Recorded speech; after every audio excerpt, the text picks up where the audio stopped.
조갑제 TV 시청자 여러분 안녕하십니까. 2020년 3월 25일입니다.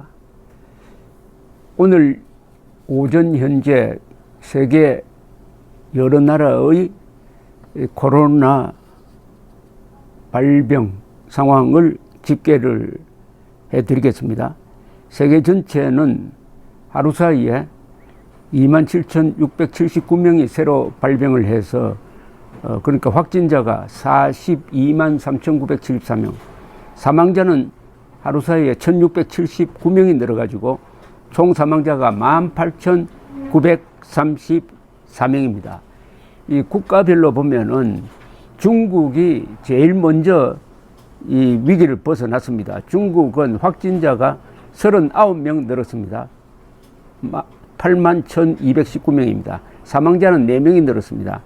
3,281명입니다. 사망률이 4%입니다. 두 번째가 이탈리아입니다. 이탈리아의 이 사망자가 줄지를 않습니다.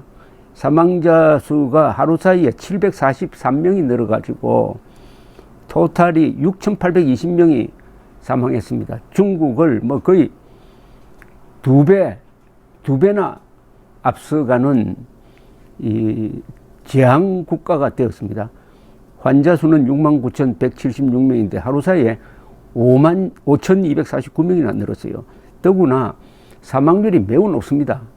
9.9%입니다. 이탈리아가 사망률이 높은 것은 연세 많은 인구가 많은 데다가 이게 의료진이 감당을 못하고 의사들이 수십 명이 지금 죽은 사람들도 상당수가 있습니다.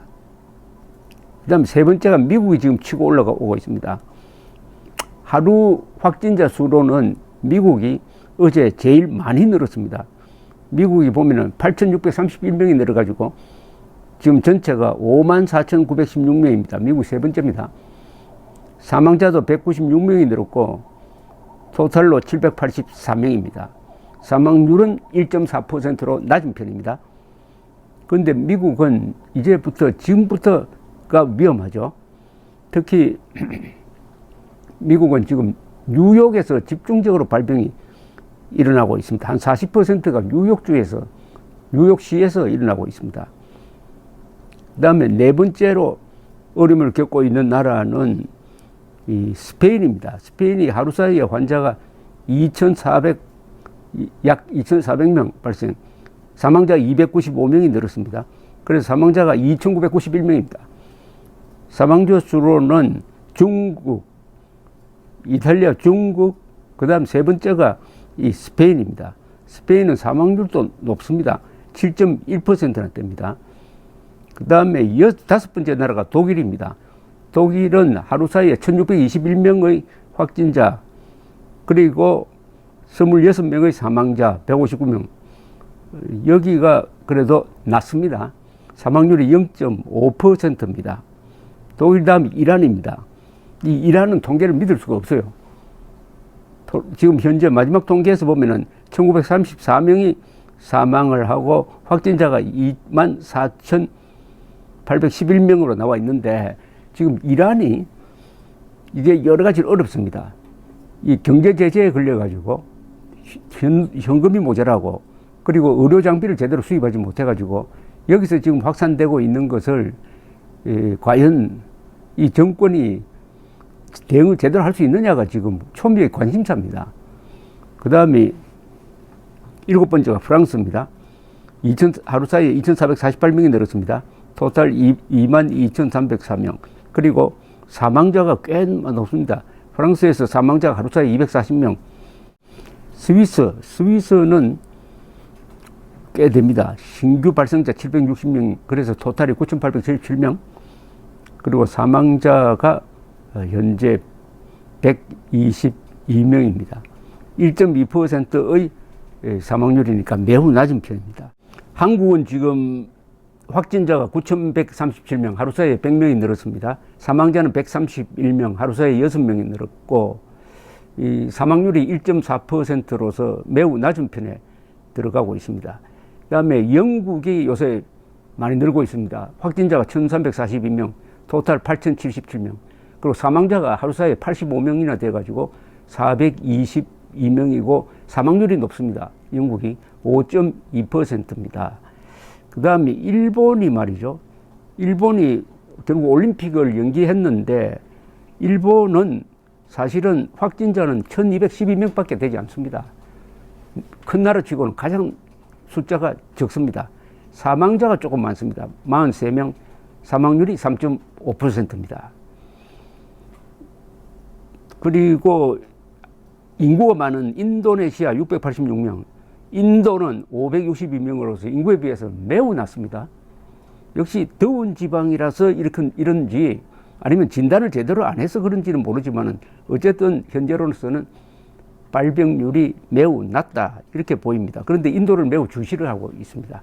자, 이런 가운데서 세계 언론은 한국이 코로나 대처에 가장 성공한 나라다라고 보고 그 분석하는 기사를 많이 쓰고 있습니다. 어제 뉴욕타임스가 한국은 이렇게 했다, 이렇게 해서 성공했다는 제목의 기사를 썼습니다. 그러니까 코로나 확산에 대한 당국의 대응을 아주 극찬을 했습니다. 부제는 한국은 경제를 정지시키지 않고도 바이러스를 통제하고 있다. 이 신문이 한국의 성공 요인을 4개로 분석을 했습니다. 첫째가 신속한 개입이다. 첫 확진자가 발생한 이후 일주일 내에 정부는 이 회사들을 소집해가지고 의료용 그리고 진단용 키트 등을 만들어 달라고 부탁을 해가지고 대량 생산 체제를 확보를 했다는 겁니다. 그래서 요사이는 진단 키트가 매일 10만 개 이상 나온다. 이제는 여력이 있어가지고 17개국과 수출 상담을 하고 있을 정도다. 트럼프 대통령도 도와달라고 할 정도다. 현재 30만 명 이상을 진단하였는데 이 숫자는 인구 비례로 미국의 40배다 이겁니다. 세계에서 가장 많은 이 진단 기록을 가지고 있다는 거죠. 진단을 많이 한다는 것은 대응을 빨리 할 수 있다는 이야기죠. 인구 250만 명의 대구에 대하여도 신속한 조치를 취하였다. 외국처럼 도시를 봉쇄하지 않고도 대응할 수 있었던 것은 감염 경로를 정확하게 파악했기 때문에 외과 수술을 하듯이 아주 타겟팅을 분명히 해가지고 효율적으로 대응했다 이런 이야기입니다. 2015년에 메르스 사태의 경험이 이런 신속한 대응을 하도록 도왔다. 두 번째가 조기 진단입니다. 한국은 세계에서 가장 많은 사람을 진단했는데 600개소의 진단 장소를 운영하고 50개의 차량용 진단소도 만들었다. 진단에는 10분밖에 걸리지 않고 수시간 내에 결과를 바로 알려준다.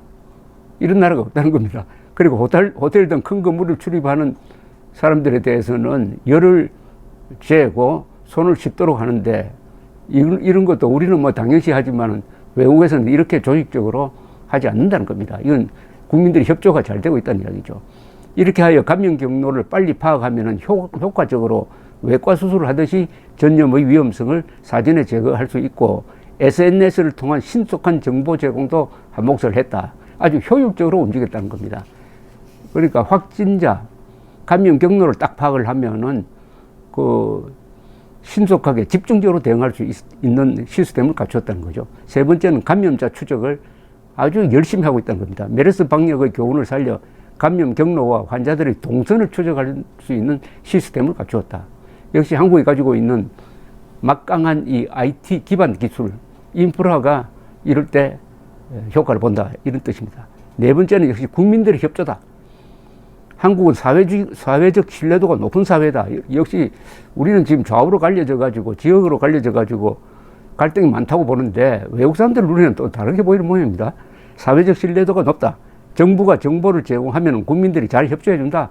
그리고 국민보험 체계가 잘 되어 있다. 진단과 치료비가 저렴하여 솔선하여 진단을 받으려는 사람들이 많다. 그런데 다른 나라들이 한국을 본받기 어려운 점은 첫째, 정치적 의지가 한국처럼 강하지 않다. 이것은 문재인 정권의 리더십을 상당히 높게 평가하는 겁니다. 그리고 일반인들의 협조가 한국처럼 그렇게 적극적이지 않다는 겁니다. 그런데 가장 중요한 것은 시간인데 한국처럼 선수를 쳐가지고 선제적 조치를 취하기가 다른 나라는 어렵다. 이 이야기 들으니까 한국 사람들이 빨리빨리 그리고 위기에 직면하면 한국 사람들이 비상한 대응 능력을 갖추는 것이 이번 역시 타이밍이 중요하다는 것은 한국 사람들이 무슨 일을 하든지 빨리빨리 하고 이 위기가 발생하면은 기민한 대응 능력을 보여주는 것이 이번 코로나 사태 때는 많은 생명들을 살리고 있다. 이런 아주 극찬입니다. 그러나 아직도 샴페인을 먼저 터뜨릴 때는 아니죠. 잘 나갈 때 조심해야 된다고. 우리가 지금 귀국자들, 여러 나라에서 돌아오는 사람들이 제2차 감염을 일으키지 않도록 또 정신을 바짝 차려야 하겠습니다. 그러나 어쨌든 기분이 좋습니다. 뭐, 한에서는 정부는 실패했는데 의사들이 잘해서 이렇게 성공적이다라고 이렇게 이야기를 하지만은 막 결국 정부나 이 뉴욕타임스 얘기대로 정부, 의료진, 국민이 이 경우에는 일치 단결해서 협조적으로 잘 대응하고 있다. 이렇게 결론을 짓겠습니다. 감사합니다.